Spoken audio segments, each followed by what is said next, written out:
Happy New Year. Happy Thursday. Happy the sun's finally out. It's cooler, but it's not raining. I hope you all had a good Christmas and a good New Year. We missed you. 2 Sundays of not gathering was kind of a nice rest for our people, but man, um, we do miss you, um, both in person and virtually when we don't gather. Okay, it's a new year. I hate to start this off so heavy, but I'll build out of it. I'm sure most of you have seen by now what happened Monday night with the Bills Bengals game and the safety Damar Hamlin just collapsing on the field. Um, Not even a huge hit on T. Higgins, a receiver for the Bengals, but got up, adjusted his face mask, and then just crumpled on the field. And, it's Thursday. We've been following it. It seems like there's a tiny bit of improvement. But there's some conversations that are coming out of that event that have been circling around for a while. And this might be the tipping point where it's like, okay, what are we going to do now? I think I shared a few weeks ago in a message about how I'm a bundle of contradictions, and one of them is um, by nature, I tend to be nonviolent. I always think there is a more appropriate nonviolent response to a lot of situations than a kind of an automatic violent response. Now, that's not universal, but more than what we think um, probably typically. This also includes my love for certain sports, including the NFL, and football in general. I feel this conflict inside of me having this value principle position and enjoying football. Now, I wasn't watching the game Monday night. Janet and I had just gotten back in town from visiting our sons and grandsons. So we missed the game, but obviously, we've been following it ever since. But there's been several conversations that have come out of it that I think might tip the scales. The first one is the NFL and Roger Goodell's response, which seems to be really heartless. Now, the NFL is a flawed organization, anyways. The number one goal of the NFL is to call what they call protect the shield, or what the NFL stands for. And so there's a lot of things that the NFL has turned a blind eye to and allowed that really tarnish its image.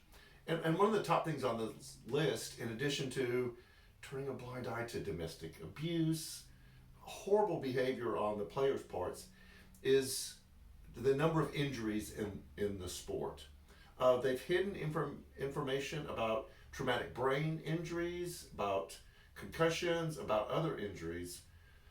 And this one may not allow them to cover it up as easily. Now, they've tried to pretend safety protocols in place and concussion protocols, but when you look at two of the quarterback for Miami, third concussion on Christmas, they don't seem to be following up on it. The second thing, and this is from doing a little bit of research, I discovered that just this past season alone, 2022, over 300 players went out for the season because of injury. Now, I know there's a lot of other dangerous jobs out there, and I get that. There are intentional choices that people make, that sometimes you do things that are dangerous. But I think the percentage ratio of the number of active players in the NFL, not just on the roster, but active players, and injuries, 300 is a lot.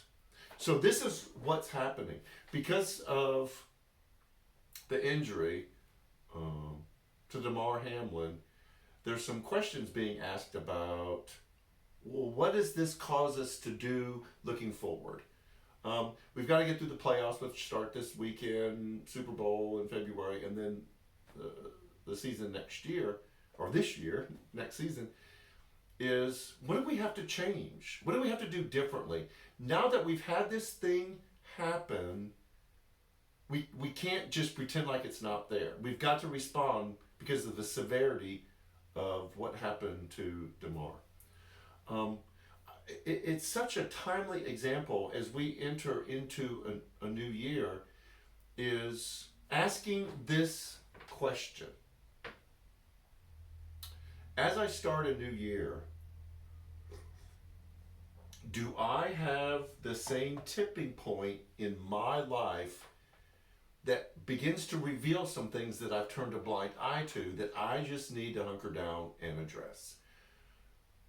Are there some things that I've allowed? Are there some things that I've ignored? Are there things that I'm holding on to or that I need to place into my life, um, that over the past year, over 2022, I've just kind of excused away? And now there's so much in the forefront. They're like right there in front of me. I can't ignore them anymore. Are there some? And my guess is there either are or there should be. And so after you ask, are there some? It's what am I going to do about it? Now that we had this injury from Monday night in the NFL and look back and see there's been 300 season ending injuries, what changes are we going to make? So we're starting a new year, 2023, and we're starting a new series called Fresh Start. And what I love about Fresh Start is I Googled Fresh Start, and there's so many industries and organizations and businesses that have Fresh Start in their title, and they all imply I was going down this path, we were going in this direction, we were living this kind of life. It didn't go the way that we thought. We ended up in a different place than we intended. And let us help you take a different perspective and get a fresh start. So that's what we're going to be doing for the month of January. And this is the interesting thing about it. There's no one template. There's like, here are 5 things that everyone should do for a fresh start. Don't buy into the easy fix. This is the approach that we're going to take. Fresh start are not steps, but they're principles and values that you're going to have to engage and then implement what your specific practices will be in your own fresh start. Now, we want to help you. We want to walk with you. Whatever it is that you need to do to get that fresh start, we're all in that same place. So feel no judgment or condemnation. But we're not going to give you this template or this specific step-by-step plan and you just follow the steps. All of us are going to have to work it out. So for 2023, it's Fresh Start. The one for this Sunday is Just Start. And there's some very specific principles from a very unusual source in Scripture that'll kind of help us take those first steps. So, and we're excited to be back. Join us on Sunday as we will be in person and virtual, live streaming, Facebook, YouTube, and the app. The app is the really best place to stream us. It's the most stable and the most consistent. And we've activated the chat in the app so you can join us then. Everything is starting back up. It's a new year. Women's Bible study is starting back up on Thursdays. Prime Timers is starting back up on Tuesdays. There's no real age for it. If you just would like a weekday Bible study with a solid group of people, ask about Prime Timers. Man Cave will start back up. After Party will start back up. Children's programming will start back up. We are in the process of rebooting our student ministry. So there's a lot of things that are happening.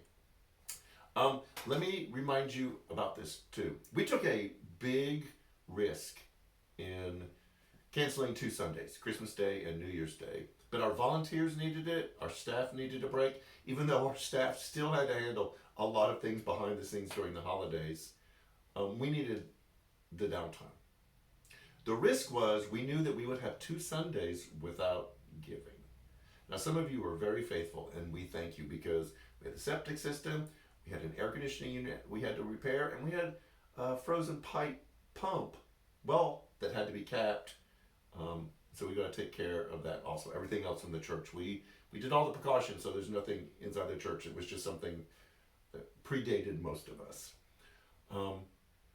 If giving is already a part of your worship and your participation in New Community Church, thank you, thank you, thank you, thank you.